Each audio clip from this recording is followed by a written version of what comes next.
Deuteronomy chapter 3. Victory over Og of Bashan. Next we turned and headed for the land of Bashan, where King Og and his entire army attacked us at Edrei. But the Lord told me, "Do not be afraid of him, for I have given you victory over Og and his entire army, and I will give you all his land. Treat him just as you treated King Sihon of the Amorites, who ruled in Heshbon." So the Lord our God handed King Og and all his people over to us, and we killed them all. Not a single person survived. We conquered all 60 of his towns, the entire Argob region in his kingdom of Bashan. Not a single town escaped our conquest. These towns were all fortified with high walls and barred gates. We also took many unwalled villages at the same time. We completely destroyed the kingdom of Bashan, just as we had destroyed King Sihon of Heshbon. We destroyed all the people in every town we conquered, men, women, and children alike. But we kept all the livestock for ourselves and took plunder from all the towns. So we took the land of the 2 Amorite kings east of the Jordan River, all the way from the Arnon Gorge to Mount Hermon. Mount Hermon is called Syrian by the Sidonians, and the Amorites call it Senir. We had now conquered all the cities on the plateau and all Gilead and Bashan, as far as the towns of Salekah and Edrei, which were part of Og's kingdom in Bashan. King Og of Bashan was the last survivor of the giant Rephaites. His bed was made of iron and was more than 13 feet long and 6 feet wide. It can still be seen in the Ammonite city of Rabbah. Land division east of the Jordan. When we took possession of this land, I gave to the tribes of Reuben and Gad the territory beyond Eror, along the Arnon Gorge, plus half of the hill country of Gilead with its towns. Then I gave the rest of Gilead and all of Bashan, Og's former kingdom, to the half-tribe of Manasseh. This entire Argob region of Bashan used to be known as the land of the Rephaites. Jair, a leader from the tribe of Manasseh, conquered the whole Argob region in Bashan, all the way to the border of the Geshurites and Maccathites. Jair renamed this region after himself, calling it the towns of Jair, as it is still known today. I gave Gilead to the clan of Machir, but I also gave part of Gilead to the tribes of Reuben and Gad. The area I gave them extended from the middle of the Arnon Gorge in the south to the Jabbok River on the Ammonite frontier. They also received the Jordan Valley all the way from the Sea of Galilee down to the Dead Sea, with the Jordan River serving as the western boundary. To the east were the slopes of Pisgah. At that time, I gave this command to the tribes that would live east of the Jordan. Although the Lord your God has given you this land as your property, all your fighting men must cross the Jordan ahead of your Israelite relatives, armed and ready to assist them.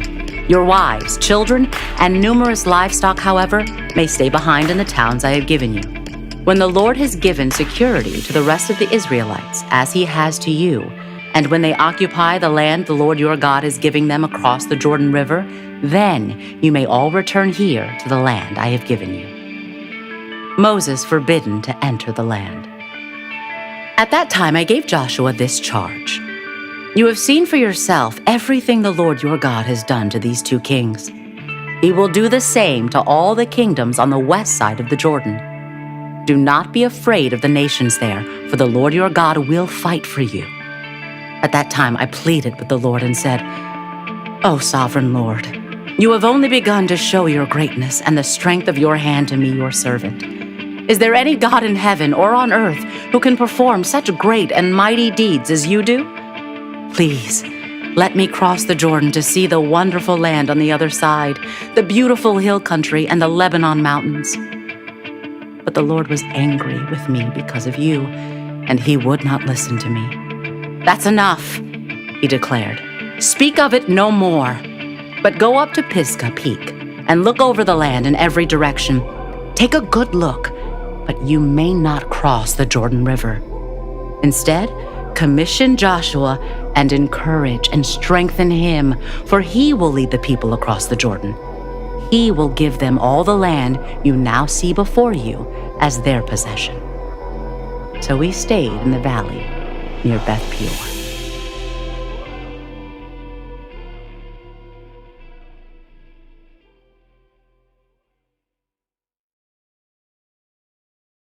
The Book of Deuteronomy, the epic conclusion to the Torah, and spoiler alert, Moses he's going to die. Now, in order to understand this book, we need to remember the story so far. So Israel has escaped from slavery in Egypt. Then they spend 1 year at Mount Sinai. This is where they made the covenant with God to obey all of these laws. Then they wander around the desert for 40 years before they make it to the Jordan River, which is right across from the land God promised them. They're ready to go in. This is where the book of Deuteronomy begins. And what this book is really is a speech. Moses gives these final words. It's like a pep talk to the new generation of Israel that's about to go into the land. And the speech, it's broken up into 3 large sections. So Moses begins the first part of the speech with a somber tone because he's highlighting Israel's rebellion and resistance, which has been going on for the last 40 years. And that sets up the rest of this opening section, which is Moses' challenge to this new generation to be different from their parents and to respond to God's grace with love and obedience. So he reminds them of the 10 Commandments, like the basics of the covenant, and then he gives them this very famous line. Listen, O Israel, the Lord is our God, the Lord alone. Love the Lord your God with all your heart, with all your soul, and with all your strength. Now, in Jewish tradition, this is called the Shema, because the first Hebrew word in this line is Shema Yisrael. And this became a very important prayer in Judaism, said twice a day. And it emphasizes the Israelites' exclusive commitment to their God, the one true God who loved them and who rescued them from slavery. Right, because they're about to go into a land where people are worshiping many other gods. And Moses thinks that loyalty to the Lord their God is the only way to life. Now, notice these key words in the Shema, listen and love. You're going to find these words all over this opening section of the speech. The word listen in Hebrew means more than just let sound waves come into your ears. It includes the idea of responding to what you hear. So for Israel, this means responding to God's grace by obeying the laws of the covenant. And then listen is always followed by love. Yeah, so love is the true motivation for obeying the laws. Israel won't obey without love, and they don't truly love if they don't obey. So there's this tight connection between loving and listening that runs through the entire book. And so Moses tells them that if they do listen and love, they will fulfill their original calling as the family of Abraham, to show all of the nations the wisdom and justice of God, and so become a blessing to them. The second big section in Deuteronomy is a large block of laws and commands. And this is where the book gets its name. Deuteronomy means a second law. And it's because many of these laws we've heard before. In fact, in the first line of the book, we're told that Moses is here explaining or clarifying the laws. So he's repeating and expanding on the laws, making them relevant to this new generation. There's laws about how Israel's to worship God, laws about their leadership structure, laws about social justice, and then some more laws about their worship. Now, after all of the laws, Moses warns Israel of the consequences of their obedience or disobedience, or in his words, the blessing or the curse. If they listen and love, they will experience blessing and abundance in the land, and if they don't, there's going to be famine and plagues, and they'll be forced off their land into exile. And that brings us to the final section of his speech. Yeah, here Moses says, I set before you today life or death, blessing or curse. So choose life. But then things get really interesting because after 40 years with these people, Moses knows they're not going to obey. And so he predicts their failure and even their future exile from the promised land. And he focuses on what he thinks is the true source of the problem, that they have hard and selfish hearts. It's as if Israel is incapable of truly loving God in a way that brings about obedience. But this problem isn't unique to Israel. Yeah, in fact, Moses, when he's using this language about blessing and curse, he's tying Israel's story all the way back to all humanity's story from Genesis 1 through 3. So Adam and Eve, they were blessed by God just like Israel and given a choice to trust and obey God like Israel. And then they rebelled and brought a curse on the land like Moses knows Israel is going to do. And so these stories, they're about Israel's hard heart, but they're actually a window into the universal human condition. But Moses doesn't give up hope entirely. That's right. He says that somehow, on the other side of Israel's exile, God promises to transform their hearts so that one day they truly can listen and love. In the final chapters, Joshua is appointed as the new leader of Israel. And then Moses takes the entire law code. The one he just predicted Israel would break. That's right. And he puts it into the Ark of the Covenant. And then Moses hikes up to the top of a mountain so he can see the promised land from afar. And then he dies. And that's how the Torah ends. Which is a strange place to end the story. I mean, it's right there at the climax. Will they obey the laws and live faithfully in the land or not? Well, the story does continue right into Joshua, the next book of the Bible, but this is the end of the Torah, and it's been ended here for a reason. The Torah is written for people who are either outside of the land or who are still waiting for the fulfillment of God's promise to bless the whole world. And so now, as each generation reads the Torah, they find themselves called to hope in what Moses hoped for, a new, transformed heart that one day can truly listen and love. Psalm, chapter 133, a song for pilgrims ascending to Jerusalem, a psalm of David. How wonderful and pleasant it is when brothers live together in harmony. For harmony is as precious as the anointing oil that was poured over Aaron's head, that ran down his beard and onto the border of his robe. Harmony is as refreshing as the dew from Mount Hermon. Falls on the mountains of Zion, and there the Lord has pronounced his blessing, even life everlasting.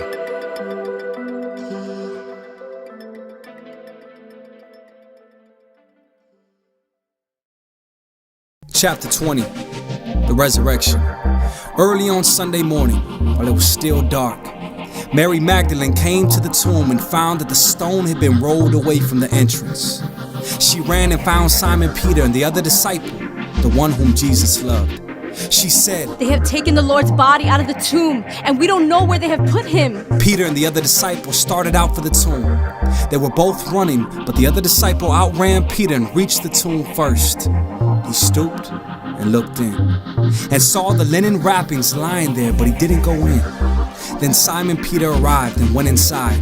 He also noticed the linen wrappings lying there, while the cloth that had covered Jesus' head was folded up and lying apart from the other wrappings. Then the disciple who had reached the tomb first also went in, and he saw and believed. For until then they still hadn't understood the scriptures that said Jesus must rise from the dead. Then they went home. Jesus appears to Mary Magdalene. Mary was standing outside the tomb crying, and as she wept, she stooped and looked in. She saw two white-robed angels, one sitting at the head and the other at the foot of the place where the body of Jesus had been lying. "Dear woman, why are you crying?" The angels asked her. "Because they have taken away my Lord," She replied. "and I don't know where they have put him." She turned to leave and saw someone standing there. It was Jesus, but she didn't recognize him. "Dear woman, why are you crying?" Jesus asked her. "Who are you looking for?" She thought he was the gardener. "Sir," she said, "if you have taken him away, tell me where you have put him, and I will go and get him." "Mary," Jesus said. She turned to him and cried out, "Rabboni," which is Hebrew for teacher. "Don't cling to me," Jesus said, "for I haven't yet ascended to the Father. But go find my brothers and tell them, I am ascending to my Father and your Father, to my God and your God." Mary Magdalene found the disciples and told them. "I have seen the Lord." Then she gave them his message. Jesus appears to his disciples. That Sunday evening, the disciples were meeting behind locked doors because they were afraid of the Jewish leaders. Suddenly, Jesus was standing there among them. "Peace be with you," he said. As he spoke, he showed them the wounds in his hands and his side. They were filled with joy when they saw the Lord. Again he said, "Peace be with you. As the Father has sent me, so I am sending you." Then he breathed on them and said, "Receive the Holy Spirit. If you forgive anyone's sins, they are forgiven. If you do not forgive them, they are not forgiven." Jesus appears to Thomas. One of the 12 disciples, Thomas, nicknamed the twin, was not with the others when Jesus came. They told him, "We have seen the Lord." But he replied, "I won't believe it unless I see the nail wounds in his hands, put my fingers into them, and place my hand into the wound in his side." 8 days later, the disciples were together again, and this time, Thomas was with them. The doors were locked, but suddenly, as before, Jesus was standing among them. Peace be with you, he said. Then he said to Thomas, Put your finger here and look at my hands. Put your hand into the wound in my side. Don't be faithless any longer. Believe. My Lord and my God. Thomas exclaimed. Then Jesus told him, You believe because you have seen me. Blessed are those who believe without seeing me. Purpose of the book.